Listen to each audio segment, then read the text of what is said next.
Blogą valdžią išrinka tie žmonės, kurie nedalyvauja rinkimuose. Prezidentas Rolandas Paksas.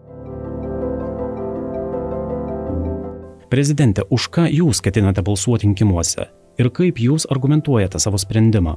Balsuosiu už Valdemarą Tomaševskį ir tai jokia naujiena, aš visą laiką už jį balsuoju. Aš su juo dirbau ir vyriausybėje, ir Europos parlamente. Mano supratimu, šiandien labiausiai reikia bendražmogiškų vertybių. Padorumas, atsakingumas, šeimos puoselėjimas, galų gale krikščioniškos, katalikiškos vertybės, žodžio laikymas.